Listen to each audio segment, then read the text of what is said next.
Les Maliens, notamment ceux vivant au Gabon, étaient appelés aux urnes ce dimanche pour élire leur nouveau président à la faveur d'un second tour qui a opposé l'ancien Premier ministre Ibrahim Boubacar Keïta à l'ancien président de la commission de la CEDEAO, Soumaïla Cissé. Et puis les chantiers de la route au Gabon au rang des priorités du PSGE. Les travaux des tronçons Akieni, Okonja et Lastourville-Lalopé connaissent à ce jour une avancée significative au grand bonheur des automobilistes. Madame, Monsieur, bonsoir et bienvenue à tous dans ce journal.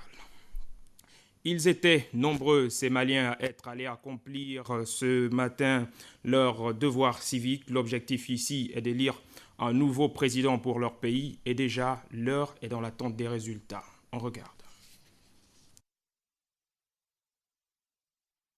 Léomba, centre unique comptant plusieurs bureaux, a été pris d'assaut très tôt le matin par nos frères maliens venus porter leur choix sur le nouveau président après plusieurs mois de crise qui a secoué le pays. Ce rassemblement intervient quelques semaines après le premier tour de ces élections présidentielles. Ce second tour s'est déroulé dans le calme, sous le regard des agents de sécurité déployés sur le place. Parmi les électeurs, on a noté la présence du président du Conseil de Mali du Monde, Habib Silla. L'engouement que vous avez vu depuis ce matin montre la maturité, en tout cas pour ce qui est la démocratie pour le peuple malien. Ils sont encore sortis massivement et pour ça je crois que nous sommes très satisfaits. Tout en espérant aussi que partout ailleurs, que c'est le même climat qui a prévalu. Sinon c'est l'intérêt du Mali en tout cas qui prend le dessus, parce que je suis sûr que le peuple malien aujourd'hui ne se trompera pas de qui ils veulent pour en tout cas les 5 années à venir. Surtout nous au niveau de l'extérieur, très souvent nous parlons de la même voix, mais c'est seulement lorsque les urnes vont parler que nous allons savoir. Mais je pense que nous n'allons pas nous diviser. En tout cas, réservons ça à tout à l'heure, à la fin de dépouillement. L'ambassadeur du Mali, qui a rempli son devoir civique très tôt le matin, se félicite du bon déroulement de ce scrutin à Libreville. Le taux de participation, je n'ai pas encore le chiffre réel, mais je pense qu'il sera légèrement en deçà du taux que nous avons enregistré pour le premier tour, qui, je le rappelle, était de l'ordre de 62%. Sentiment aussi d'optimisme, car nous constatons avec beaucoup de plaisir que le peuple malien a administré la preuve de sa maturité politique. Il est donc sorti en grande masse pour choisir l'un des 2 candidats auxquels il va confier les rênes du pays pour les 5 prochaines années. Mais est-il besoin de le rappeler, celui dont le nom sortira des urnes sera le président de toutes les Maliennes et de tous les Maliens. 2 candidats sont à lice, Soumaïla Cissé et Ibrahim Boubacar Keïta. Qui des 2 sera le nouveau président du Mali? Le verdict des urnes le dira. Au siège du Parti démocratique gabonais, militants et responsables politiques du département de la Lopé ont échangé en toile de fond l'enrôlement sur le nouveau fichier électoral. Basile Biwagou, Mikala, Chrislin Maïnda. Depuis le coup d'envoi de l'opération d'enrôlement, les hommes politiques sont à pied d'œuvre, occupant systématiquement le terrain en organisant ça et là des campagnes d'information et de sensibilisation relatives à la nécessité de se faire enrôler, un acte impératif pour chaque Gabonaise et Gabonais et qui revêt un enjeu capital dans la vie de tout un chacun. Conscients de l'importance de cet acte citoyen, les filles et fils du département de la Lopé se sont rendus massivement au siège du Parti démocratique gabonais ici à lui pour écouter religieusement le membre du bureau politique Raphaël Ngazouzé, qu'entourait Steve Dieko, directeur adjoint du centre d'études politiques du parti, et le vénérable Thomas Million. Nous au PDG, nous estimons que tous nos militants doivent être enrôlés dans les délais requis. Et c'est pour cela que ce jour, nous avons réuni les militants et sympathisants du département de la Lopé pour leur demander de s'organiser pour descendre à Boué, district de Mokeko, et dans les différents cantons du département de la Lopé pour se faire enrôler. Si vous n'êtes pas enrôlé, vous ne pouvez pas élire.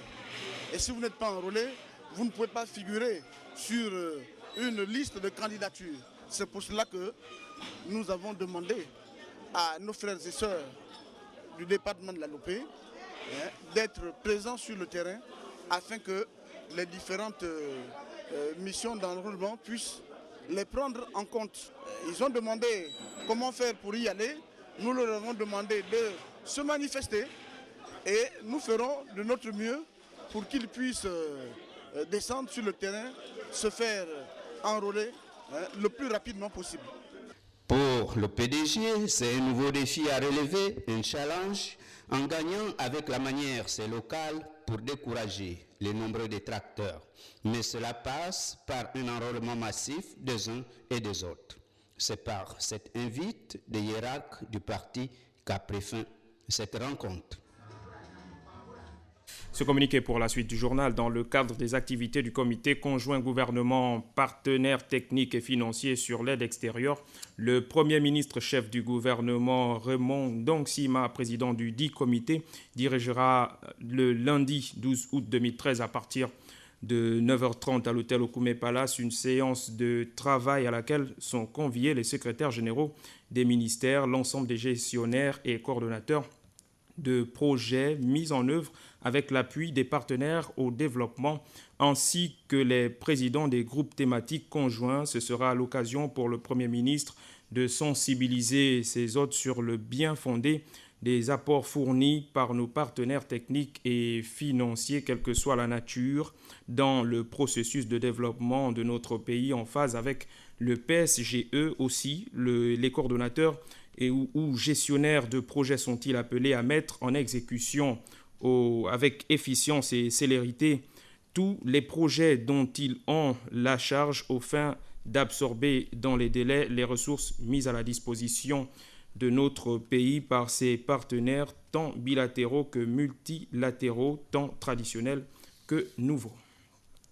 Fin à Libreville de l'atelier de formation des formateurs en premier secours à la Croix-Rouge. Cette rencontre qui a vu la participation de plusieurs secouristes de la sous-région avait pour objectif le renforcement dans la qualité de la réponse en cas d'urgence. Chérel Annabelle Bungota, Victor Mundunga.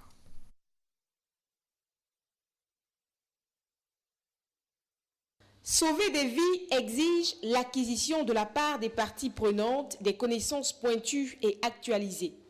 C'était tout le sens de cette formation qui a vu la participation des formateurs en premier secours des sociétés nationales de la Croix-Rouge de la sous-région.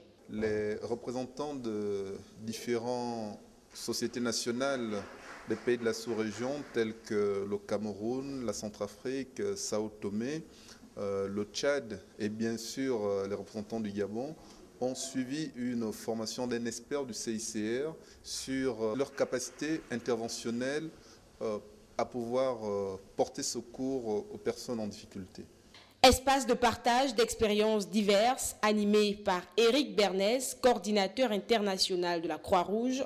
5 jours d'atelier couronnés par la remise des certificats de participation. Je suis toujours très impressionné par le dévouement, le courage des volontaires secouristes de la Croix-Rouge qui se mettent au service des citoyens, au service des communautés, dans les temps souvent les plus difficiles où personne d'autre ne veut agir. Certes, il y a des moments où c'est très difficile et on ne peut pas faire plus que ce que l'on peut faire. Au nom donc de tous les participants à ce séminaire, nous tenons d'abord à remercier la Croix-Rouge gabonaise. Nous pensons que tout ce que nous avons appris, nous allons aussi le transmettre auprès de nos collègues pour que demain l'action de secours soit plus efficiente, plus efficace pour effectivement sauver les vies. La Croix-Rouge gabonaise ambitionne d'être leader en Afrique centrale dans sa mission de base qui est le secourisme. Pour cette première année, le nouveau bureau dispose d'un programme. Nous avons un plan stratégique que nous sommes en train de finaliser et qu'au mois d'octobre, nous allons publier, présenter pour montrer les différents grands axes en matière de santé, en matière de prévention et gestion de catastrophes, en matière d'assistance aux personnes vulnérables, également en matière d'hygiène, eau et assainissement. Notons que depuis 2012, la Croix-Rouge gabonaise s'est dotée d'un centre national de formation en premiers secours qui compte à son actif 551 personnes formées. L'Union syndicale des enseignants et autres acteurs de l'éducation était en conclave. La préparation du premier forum sur le dialogue social en milieu scolaire a constitué la trame des échanges. Joyce Lorna Awangi, Yvette Okosa.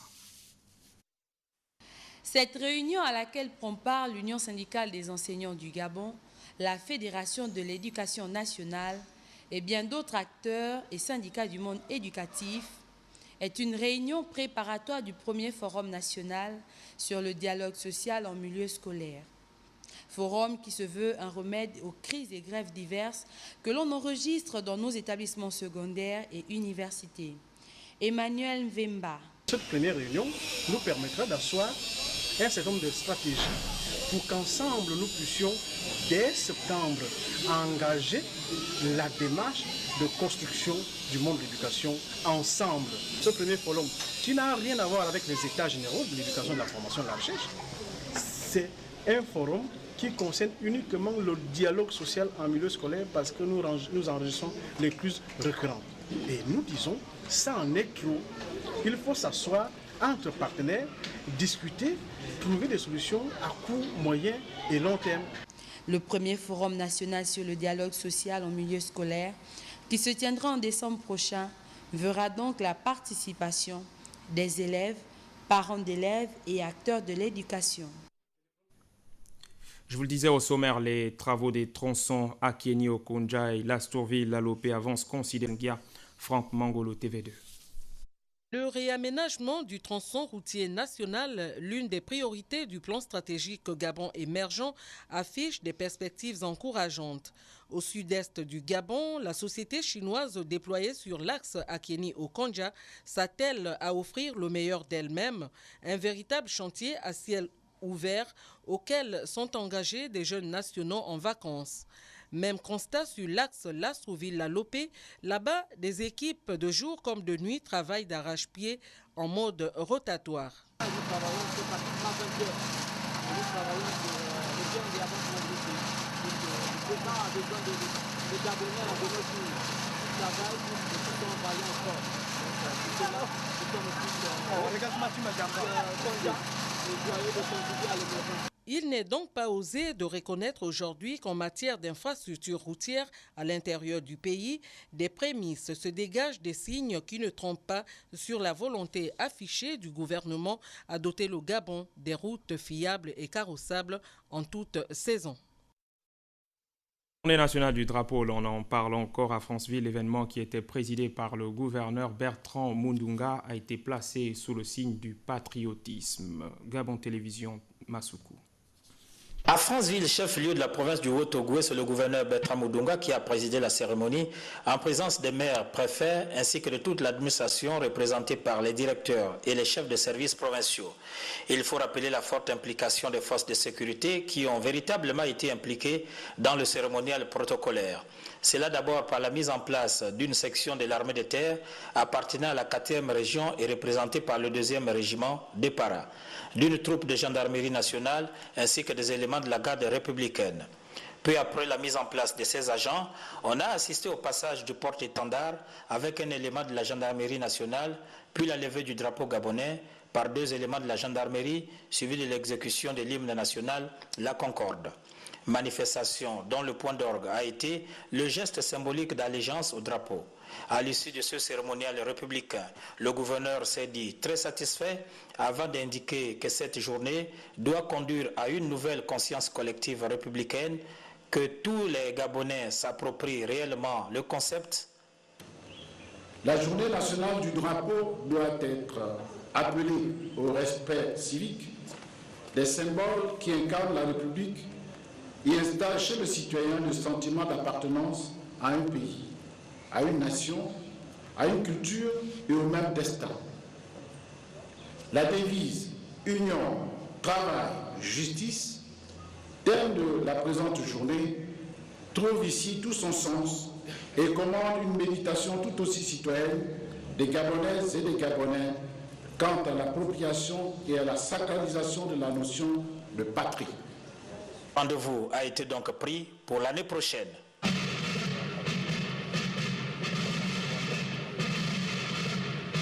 Restons à Franceville où les musulmans de cette localité n'étaient pas en marge de la célébration de l'Aïd el-Fitr, cette fête qui marque la fin de 1 mois de jeûne du Ramadan. On retrouve nos confrères de TV Massoukou. De prendre une collation avant de se rendre à la mosquée pour la prière, un acte symbolique qui signifie que le Ramadan est terminé. Ils étaient plusieurs musulmans à prendre d'assaut la mosquée Roi Faisal pour la grande prière marquant la rupture du jeûne du Ramadan. La date de fin du jeûne, comme celle du début, est fixée après observation de la nouvelle lune.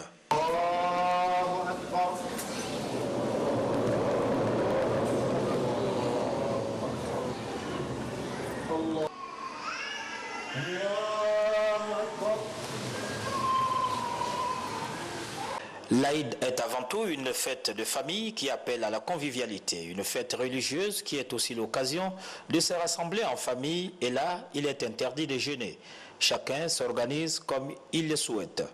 Ce que nous demandons, c'est toujours la grâce d'Allah pour qu'Allah accorde nos prières et pour que pendant toute l'année qui va arriver, l'année lunaire, et que Allah nous couvre de ses bienfaits. Si on dit que, comme on dit souvent, la fête, c'est pas pour celui qui a habillé de nouveaux habits, mais la fête, c'est pour celui qui craint le jour où il sera devant son Seigneur. Donc on donne un conseil à les frères et sœurs de vraiment prendre ce jour de fête, pas pour faire des péchés, mais c'est pour se rappeler les bienfaits d'Allah sur nous. Voilà.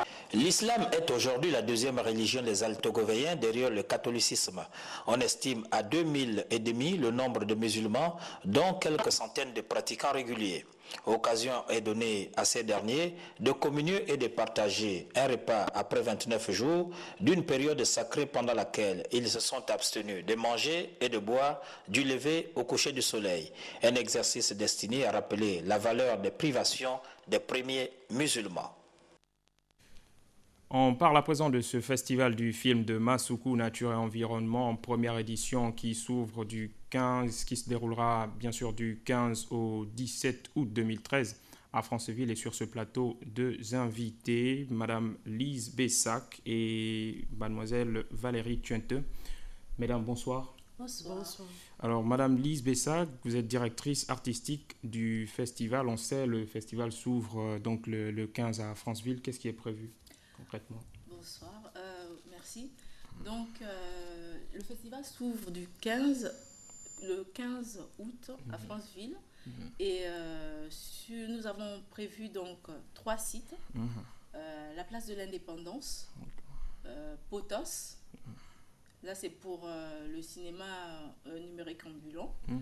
Et à la place du Méga Mall, là, c'est en public, en privé plutôt, mais tout est gratuit. Donc, avec moi, nous avons la représentante du cinéma numérique ambulant qui nous vient du Cameroun. D'accord. Voilà. D'accord. Alors, il s'agit ici de Madame Valérie Tuente. Madame Valérie, le cinéma numérique ambulant, qu'est-ce que c'est?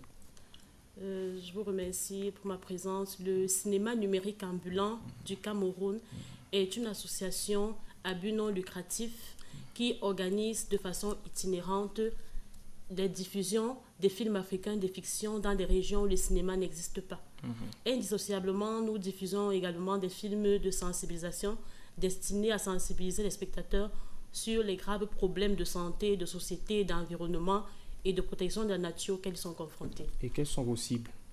Nos populations cibles sont des populations très vulnérables, comme je le disais en début de mon propos, des régions où l'accès à l'information et à la culture est presque impossible, où il n'y a même parfois pas d'électricité. Il est question de réveiller la culture cinématographique chez ces populations. Et également, nous décentralisons les festivals et c'est un honneur pour le cinéma numérique ambulant de décentraliser la première édition du festival Massoukou. Madame Lise Bessac, à Franceville, quel type de films vont être donc diffusés? Bon, pour la première édition, la thématique c'est nature et environnement. Donc c'est vraiment tous les films qui ont attrait à l'environnement. Nous militons, l'association Festival de Massoukou milite pour la protection de la nature. Et d'ailleurs, pour la première édition, nous avons choisi comme parrain le ministre de l'Environnement du Sénégal, qui est M. Ali Haïdar, qui a aussi une association qui milite pour la protection de la nature qui s'appelle Océanium. Donc pour cette édition, nous avons des films qui sont tournés en fait en extérieur. Hein. Nous avons un peu le collet de Makoko qui remonte, qui retrace un peu la nature, parce que vous verrez, pour ceux qui l'ont vu et qui vont revoir, on fait le tracé du Transgabonais qui va de Franceville à Libreville. Donc voilà. D'accord. Alors c'est payant là, le festival Non, du film il est entièrement gratuit. Vraiment, nous voulons ramener le cinéma vers son public. D'accord, d'accord. Je rappelle que nous recevions sur ce plateau Madame Lise Bessac, elle est directrice artistique du festival, et Madame Valérie Thuente. Vous restez avec nous, mesdames. Décédé il y a quelques semaines en France, les obsèques de Joseph Monjo, ancien membre du gouvernement et ancien député à l'Assemblée nationale, viennent de se dérouler. Le natif de Logulu à Mimongo a été conduit à sa dernière demeure. Jean-Raoul Mbadinga, Francis Ifunda, Félix Moudibangoy. 9 août, quartier aux Anguets. Le ministre est de retour.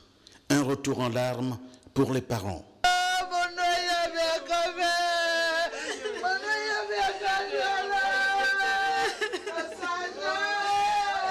Le choc pour ceux qui l'ont porté de son vivant.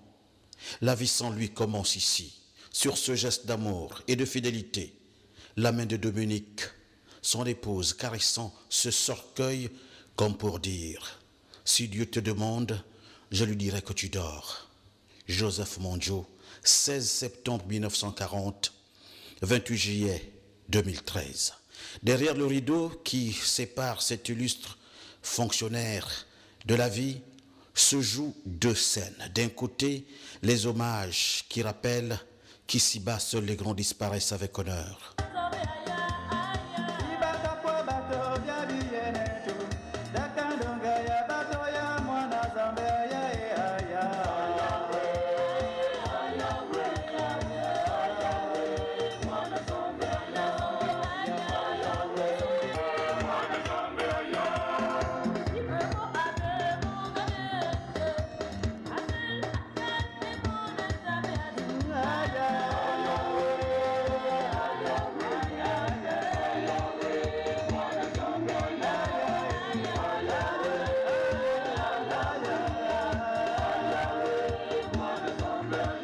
L'église Saint-Pierre, une étape sur le chemin qui mène à Dieu.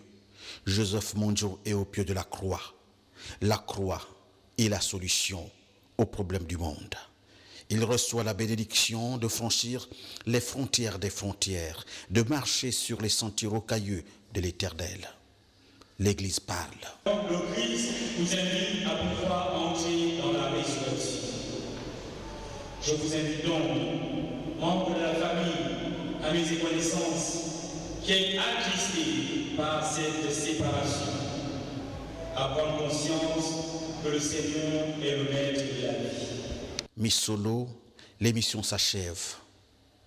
À l'intérieur d'une parenthèse refermée et scellée par ce Dieu créateur que nul n'a le pouvoir de juger, mais de s'en référer. Reste ce lot de souvenirs qu'il sera difficile à ranger dans les tiroirs de l'oubli. La mort n'est rien. La mort n'est rien. Je suis simplement passé dans la pièce à côté. Je suis moi. Vous êtes vous.